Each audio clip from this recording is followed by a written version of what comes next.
latidos no terraço. A brisa noturna esfriava seu ânimo, e o café que em suas mãos fumegava em brumas entorpecentes, o encontro havia sido marcado para as 10 da noite. Mas os indícios eram de que sua companhia não daria as caras tão cedo. O dedo inquieto buscava a tela do celular a todo instante, em busca de alguma novidade que o libertasse da afetiva inocência da qual se havia refém. Nada, seu orgulho sangrava ao imaginar que havia investido tanta expectativa naquele jovem par de olhos castanhos, enquanto poderia estar em tantos outros lugares no sábado à noite. A atendente no balcão já retirava o avental e o fitava com ares de impaciência. Certamente ansiava por fechar o estabelecimento, e o que a separava de sua liberdade era tão somente aquele fardo patético, sentado em uma das mesas, admirando nada e roçando a pequena xícara entre seus dedos há horas. Por volta da meia-noite, o prazo estipulado por sua paciência findou-se. Os pais tentaram conduzi-lo de volta ao carro, mas a cafeína em suas veias gritava por uma caminhada. A cidade dormia um sono encolhedor, embalada pelo frio dos ventos de julho, deixando para as ruas o silêncio das vozes e os ecos da vigília. As poucas luzes do interior proporcionavam ao céu um impecável espetáculo. Polvilhado de constelações, o espelho de Deus. Vitório lamenta que o passeio solitário tome a vez dos lábios quentes, nos quais esperava se empenhar, mas sua mente precisa do ambiente para as suas tagarelices. A vida de solteiro cobrava um preço alto pelas noitadas perdidas diante da televisão. Um chamamento interior que converte preguiça em excitação e fomenta a vida noturna das grandes cidades. Sua cidade nem de longe lembrava uma grande metrópole. Ao contrário, Itubiara era um lugar de gente velha, de bem com a vida e com as rotinas, refúgio para os mansos e masmorra para os jovens. O asfalto untava algumas poucas ruas próximas à igreja, e a maioria das construções ainda trazia a assinatura dos primeiros colonos. Beleza cacomita, que atraía os olhos e as carteiras do turismo durante os festivais. Um dos casarões, certamente o mais famoso, era o da família Levedo de Albuquerque, fina casta burguesa que migrara do sul e fundara a primeira fábrica da cidade, quando tudo ali não passava de uma lamaceta rota para os romeiros. A antiga estrutura se manteve lá, frequentada por gerações de filhos e netos, Levedos do norte e Albuquerques do sul, até que um dia o velho patriarca Gomecindo, acometido de uma doença chamada senilidade, expediu-se do mundo. Foi-se um homem, ficou alento. Conta-se desde então que Gomecindo esteve só nos últimos anos de sua vida. Gênio difícil, sua única companhia era um dog alemão negro que aparecera em sua casa, cão de porte impressionante, mesmo para os pradões agigantados da raça, sisudo e zeloso como uma sentinela draconiana, olhos rubros e comportamento sereno, típico de um nascido para o caos. Seus latidos eram trombetas infernais que soavam diariamente quando o relógio na torre da fábrica de condimentos marcava o horário das 15 horas e o sinal da troca de turno era acionado. Sincronia condicionada pela rotina. Segundo consta, era justamente neste momento que o velho Comecindo se levantava de seu escritório e alimentava o enlouquecido animal que salivava, esfomeado, em sua janela. Conforme os relatos, a morte do patriarca movimentou a pequena cidade com a chegada dos familiares e as homenagens que vinham de diversos lugares. Um verdadeiro cortejo de sanguessugas que se acotovelavam em busca de uma nesca da fortuna deixada pelo homem, como nuvens de gafanhotos deixaram para trás o vazio, levado consigo quadros, mobília e quase tudo do antigo casarão. Quase tudo. Aos poucos, remanescentes de tal época, descreve que o monstruoso cão de Comecindo, o dog alemão negro, foi abandonado e deixado para morrer. Confinado no terraço da residência, os latidos do animal eram ouvidos diariamente por quadras de distâncias. Sempre que o alarme da fábrica apitava o sinal das 15 horas, com o tempo foi ficando mais fraco, até que um dia se calou.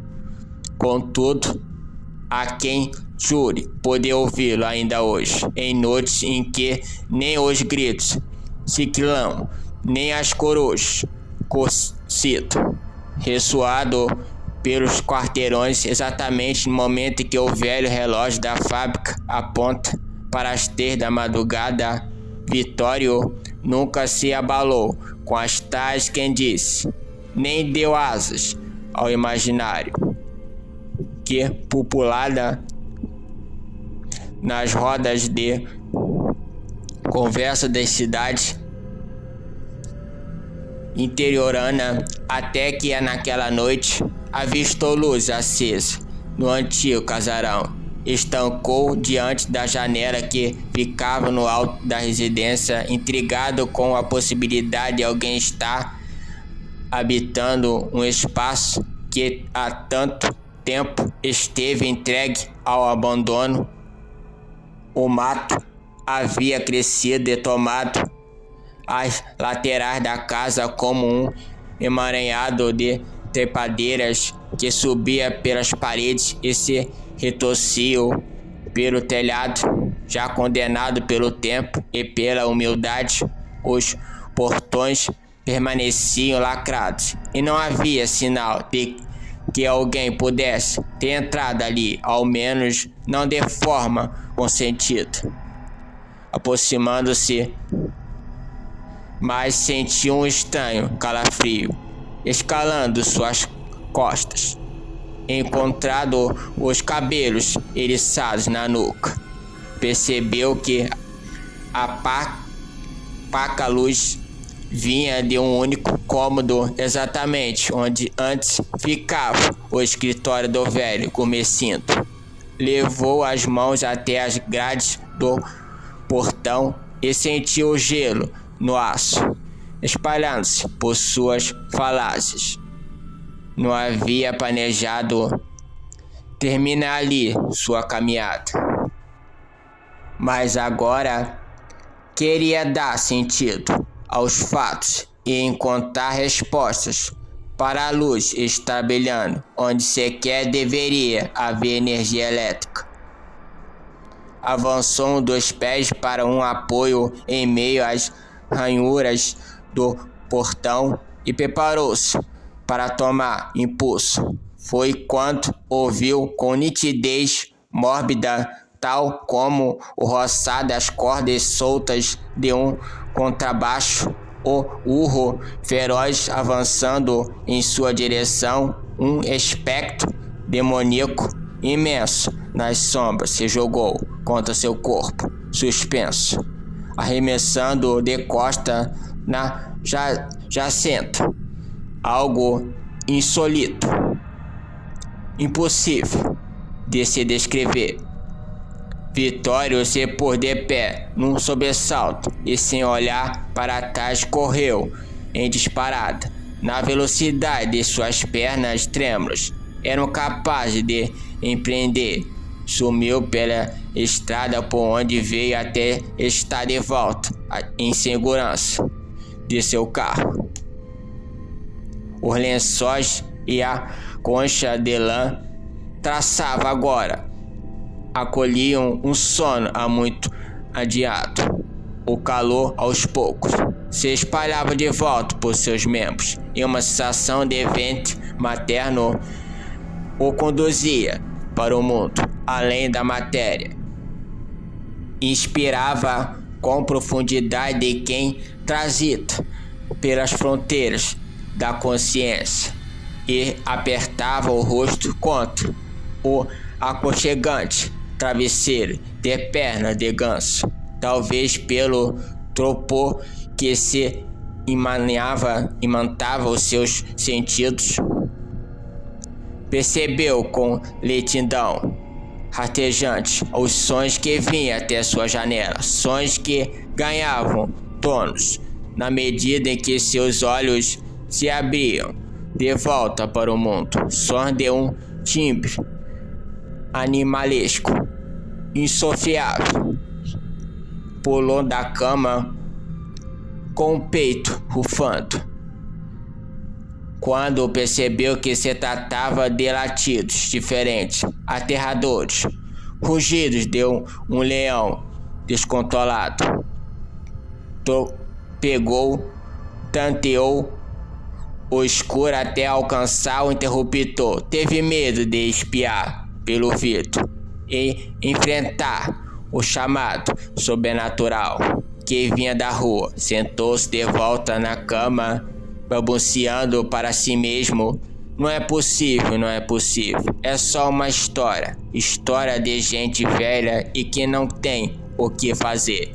As paredes pareciam se fechar. Comprimindo seus pulmões. A velha asma, companheira de infância, retomava o controle de seu raciocínio e ditava o ritmo de sua respiração. Um dedo irracional se agigantava seu íntimo e a voz do pesadelo seguia em seu brado intermitente. Cada vez mais alto, cada vez mais próximo. Foi expulso de seu transe macabro, quando subitamente o celular vibra em seu criado mudo. Estende o braço até o móvel e olha atônito para a tela do aparelho. Incrédulo, seu semblante parece realinhar parcialmente. Acalma enquanto caminha até a janela e finalmente ouça espiar entre as frestas da cortina. Não podia crer no que via. Uma onda efervescente assumiu o comando de suas reações e sorriu quando avistou parada diante de seu portão a dona do belo par de olhos castanhos, a mesma que horas atrás o deixara plantado esperando por um encontro que nunca aconteceu. Vestiu-se como pôde e desceu as escadas, lutando ainda por familiarizar-se com aquele estranho acontecimento. Correu para a sala e abriu a expressa porta de madeira, no mesmo instante que o inverno trouxe até seu pescoço muito mais do que uma rajada de frio. Um vulto agarrou pelas roupas e o arrastar por dentro da neve.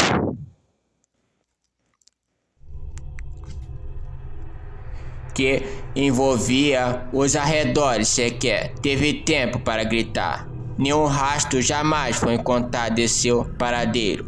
O único vestígio que ficou para trás, uma mensagem no celular. Ainda hoje faz heredo para muitos poucos em rodas de bar em Itubiara. Nela dizia: vai me deixar aqui sozinha e com fome no frio, 3 da manhã. Essa foi a história de hoje, amigos. Espero que gostem do vídeo, que curte, comente e compartilhe. E até o próximo vídeo e fui.